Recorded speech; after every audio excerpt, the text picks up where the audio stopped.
E hoje a gente vai falar um pouquinho aí sobre circuitos com diodos, né? A gente falou sobre o funcionamento dos diodos, vamos entender um pouquinho agora do circuito dele. Primeiro que a gente vai falar, o primeiro uso do diodo, o mais importante talvez dele, seja o de retificador, que é você pegar uma corrente alternada e transformar numa corrente contínua, né? Corrente alternada é aquela que fica alternando o sentido dela, né? Uma hora ela é positiva, outra hora ela é negativa, uma hora a corrente está fluindo num sentido, outra hora está fluindo no outro. E é a corrente normalmente que a gente gera. Então, os geradores que a gente tem, hidrelétrico, termoelétrico, é, usinas nucleares, elas geram corrente alternada. E para transmissão de energia a longas distâncias, a corrente alternada também é melhor. Mas os circuitos, circuitos eletrônicos, né, nossos equipamentos e tal, normalmente funcionam com corrente contínua. Então, quando chega, né? O que a gente tem na tomada é corrente alternada, mas na hora que eu tenho que alimentar uma televisão, na hora que eu tenho que alimentar um circuito eletrônico qualquer, eu tenho que transformar essa corrente contínua, desculpa, essa corrente alternada em corrente contínua, né? Ou seja, aqui a corrente é alternada e eu tenho que transformá-la em corrente contínua, né? Aqui, ó. Só que a corrente alternada tem que transformar ela em corrente contínua. Bom, é, eu posso fazer isso simplesmente colocando aqui um diodo. E aí esse diodo só vai deixar a corrente passar nesse sentido. No sentido contrário, ela não vai passar. Então, quando a corrente está num sentido, aqui no sentido positivo, né, a corrente alternada, ela que a gente gera, normalmente ela é senoidal, então ela é num sentido, ela aumentando, depois ela reduz até que ela vai para o outro sentido e fica a vida inteira assim. O que vai acontecer quando é que a corrente, enquanto ela estiver nesse sentido positivo, saindo daqui e vindo para cá, ela vai passar pelo diodo. No sentido negativo, não. Então, essa parte da corrente aqui não vai passar. E essa parte vai passar. Por que que eu tenho um resistor aqui, Brutel? Porque quando não passa, quando isso aqui funciona como um circuito em aberto, né? Aqui, ó, aqui está um circuito fechado. Então, ela está passando. Então, é como se do outro lado eu tivesse só isso aqui, ó. Na entrada eu tenho essa corrente. Quando passa aqui, na saída, eu tenho aqui, ó, VI, tensão de entrada, de input, VO, tensão de saída, output. Eu tenho só essa parte positiva. Quando está no sentido contrário, a corrente não passa. Se a corrente não passa, é um circuito em aberto. Então é como se eu tivesse um terra ligado aqui na entrada, para dizer que eu tenho 0 volts aqui. Então é assim, ó. Positivo, depois 0 volts. Aí depois o próximo positivo, depois 0 volts. Depois o próximo positivo, 0 volts. Então com esse diodo aqui, eu já fiz com que o meu circuito ficasse só com a parte positiva dele. Tá certo? Né? Então, a tensão média que eu vou ter é a integral, né? É a área por baixo dessas duas meia ondas aqui, né? Ou seja, a integral de 0 a t sobre 2, né, da tensão de pico aqui, vezes seno de t, que vai dar a tensão média sobre π, né? Que é 0,318 tensão máxima, desculpa. 0,318. Então vai ser 31% de aproveitamento só, a tensão média. Então é meio ruim, a gente pode tentar melhorar isso aí um pouquinho, né? A gente melhora isso usando o que a gente chama de uma configuração em ponte. Olha que doideira. Eu tenho a entrada aqui e aqui eu tenho a saída. Eu tenho essa ponte de diodos, que são esses diodos aqui nessa posição. O que que acontece? Quando eu tenho o ciclo positivo, olha o que que acontece, né, no ciclo positivo. A corrente entra por aqui, aqui ela não consegue passar. O diodo está, né, é, reversamente polarizado, ele não vai passar a corrente aqui. Mas ela vai passar aqui, ó. Ela passa aqui, aqui ela não consegue passar, porque o diodo aqui está reversamente polarizado. Ela vai passar pelo resistor, pela carga, pelo meu circuito, e aí ela vai passar aqui por esse outro diodo que está diretamente polarizado e vai vir para cá. Então a corrente passa pela carga, ó, direitinho, sempre daqui para cá. Quando, então, ó, não passou aqui, não passou aqui, que nem eu já falei com vocês. Quando eu estou na parte negativa, a corrente flui no sentido contrário. E aí olha só o que acontece. Ela vem aqui, ela não consegue passar, ela passa aqui, desculpa, por esse diodo polarizado diretamente, não consegue passar nesse que está polarizado reversamente. Nem nesse aqui também. Então, passa aqui. Ela passa aqui, passa pelo meu circuito, pelo meu resistor aqui, passa aqui e vai embora. Nota que aqui ela saiu do positivo e foi para o negativo. No anterior, ela também saiu do positivo e foi para o negativo. Então, ela vai passar sempre pelo mesmo sentido. Uma hora ela vai passar pelo diodo D2 e D3, no ciclo negativo ela vai passar pelo diodo D1 e D4. E aí, o que vai acontecer é isso aqui, ó. Esse ciclo positivo e negativo, ele na carga lá, ele vai ficar sempre positivo, né? Ele está sempre indo na mesma direção. Uma hora passando por uns diodos, outra hora passando por outros, né? O que acontece é que eu tenho um aproveitamento, uma área que é o dobro da área anterior, que era 0,317, lá agora ficou 0,636. Eu tenho uma tensão média que é 63% da tensão de pico aqui. Muito melhor o aproveitamento da energia, né? Beleza? Então, uma outra possibilidade também é quando eu tenho um transformador com TEP central. Eu acho que vocês já viram transformadores, né? Numa outra disciplina lá de eletrotécnica, alguma coisa assim, né? Quando eu tenho isso, eu não preciso de uma ponte de diodos, eu não preciso dos 4 diodos. 2 diodos são suficientes. Porque eu ponho a minha carga, o meu circuito que eu quero alimentar no TEP central, ligado com um diodo numa extremidade do transformador, o outro na outra extremidade do transformador. Quando a corrente está vindo nesse sentido, ela passa aqui, passa pela resistência. Quando ela está no sentido contrário, ela passa por aqui, passa pela resistência. Mas isso só funciona quando eu tenho um transformador com TEP central, né? É sempre. É exatamente isso que acontece, que eu falei com vocês, né? Quando está no ciclo positivo, ela passa por aqui. Aqui vai estar reversamente polarizado. Ele está fazendo isso aqui. E aí é como se estivesse em aberto. No ciclo negativo, ela circula nesse sentido. O diodo, nesse aqui é como se estivesse em aberto. Né? Então vai funcionar do mesmo jeito, só com 2 diodos. Então, resumindo aqui, uma retificação em meia onda, que é aquela que eu aproveito só a parte positiva da onda, eu preciso de um diodo só, né? Mas em compensação, o pico de saída é aproximadamente o pico menos 0,7, porque 0,7 é a queda de tensão no diodo, né? Mas a saída em corrente contínua é a tensão de pico sobre π, que é a tensão média que eu tenho ali, né? Na tomada central, também é de pico sobre π, mas em ponte 2 vezes é de pico sobre π. Então, isso aqui normalmente é mais usado, porque nem sempre eu tenho um transformador com TEP central, né? Beleza.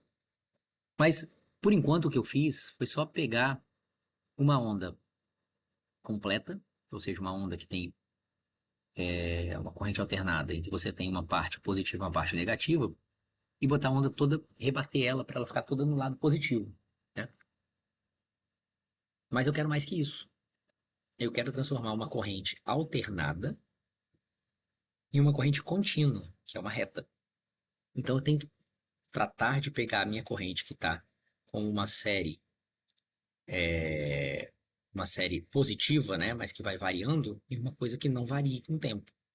Então, além de ter o retificador que a gente viu, eu vou passar por um filtro, né? O filtro vai ser quem vai deixar a corrente reta, deixar a corrente realmente contínua. Depois eu posso passar por um regulador também usando um diodo Zener, que a gente já comentou sobre isso. Mas por enquanto eu vou botar só um filtro. O filtro, para o filtro, eu vou usar um capacitor, né?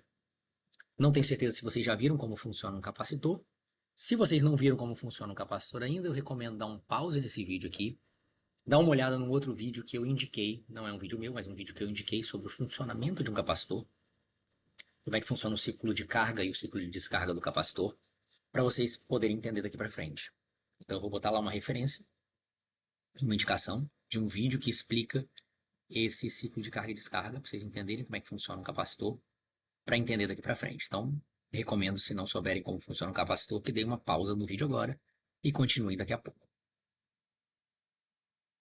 Bom, Assumindo que vocês sabem como é que funciona o capacitor, ou porque já sabiam, ou porque viram o vídeo lá, vamos continuar a entender como que o capacitor, qual o papel que ele vai exercer numa fonte linear aqui, numa fonte que vai transformar a corrente alternada em corrente contínua, né? Aqui está mostrando cada um dos elementos, né? Primeiro o transformador, que vocês já viram, é o cara que vai transformar, vai baixar a tensão normalmente. Vou ligar na tomada 110, 127 volts e aí se eu tenho, aqui eu tenho 1/10 das espiras, então ele, uma tensão de 110 volts vai virar, vai virar 11 volts. Compensação, a corrente que era 100 miliamperes, né, 0,1 ampere vai virar 1 ampere, né, de forma que a potência aqui, que é a tensão vezes V vezes I, né, se mantém. Às vezes você tem um pouquinho, normalmente você tem um pouquinho de perda de tensão por aquecimento aqui, mas estou desprezando isso por enquanto. Né, aqui está o transformador elétrico. Você tem uma corrente passando aqui que gera um campo magnético que passa por esse núcleo aqui e induz uma corrente nesse outro, nessa outra espira. E aqui a gente consegue ver que essa espira tem muito menos espirais, muito menos voltas do que essa aqui. Então a tensão induzida aqui é muito menor, é proporcional ao número de voltas, ao número de espiras que eu tenho, né? É isso. Se tiver um tap central, é aquele aqui no tap de cima.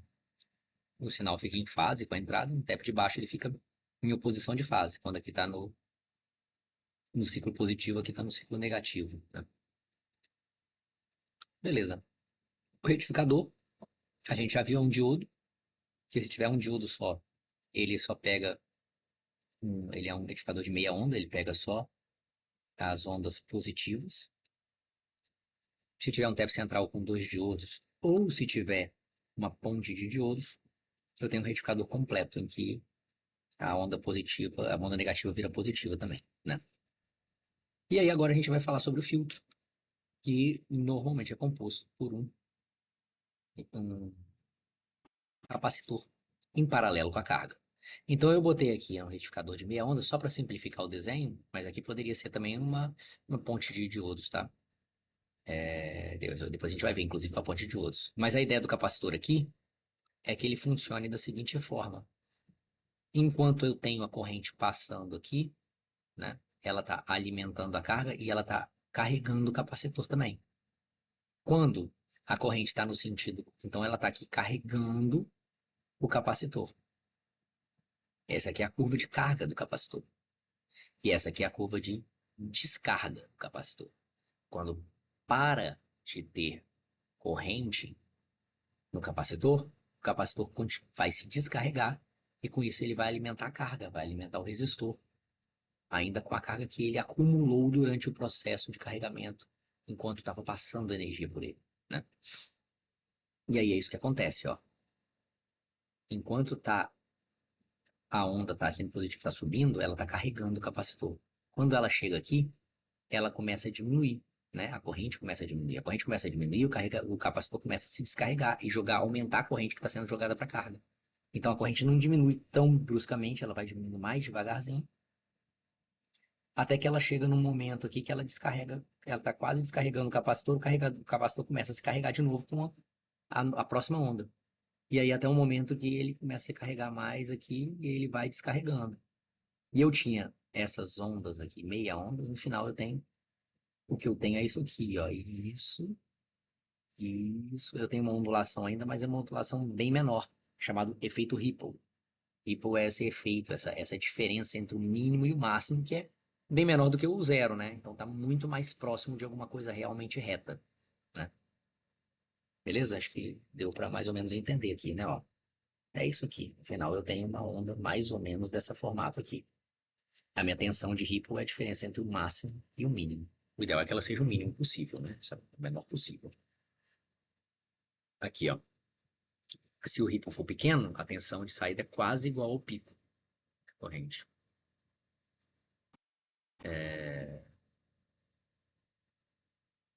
O valor eficaz da ondulação na saída, dividido pelo valor médio, 100%, é o Ripple aqui.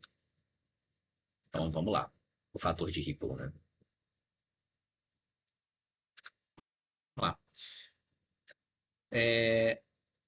Vamos dar um exemplo aqui. A corrente contínua na carga é de 10 miliamperes e se tolera uma ondulação de pico a pico de no máximo 0,5 volts. A entrada é AC com frequência de 60 Hz. Então, eu tolero no máximo um pico, uma tensão de ripple de 0,5 volts. Eu não tolero mais do que isso. Então, no caso de uma onda completa, a tensão de ripple é 0,5, a corrente é 10 miliamperes e a frequência do sinal vai ser 2 vezes a entrada de 60 Hz. O sinal AC é de 60 Hz.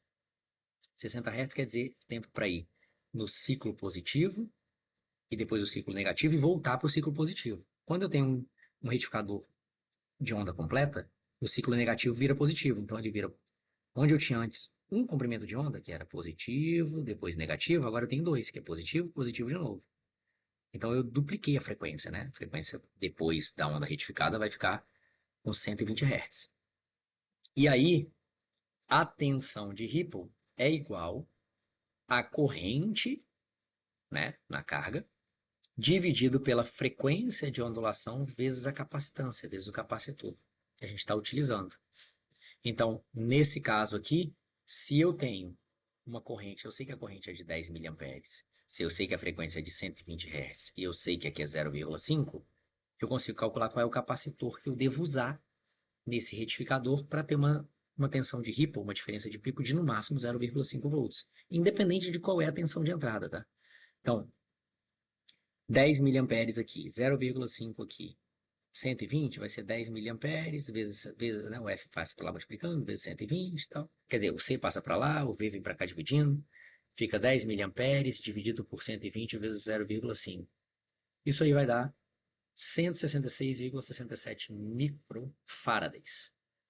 Isso aqui, a capacitância, o capacitor tem que ser maior ou igual a isso. Se ele for igual a isso, vai dar 0,5 de efeito Ripple. Se ele for maior que isso, a tensão de Ripple vai ser menor. Então, como é lá no máximo isso, qualquer capacitor que eu ponha acima desse valor vai ter uma tensão de Ripple menor que essa aqui. Então, essa aqui é a tensão é a equação para calcular qual é o capacitor que eu tenho que usar no meu retificador, né? Beleza?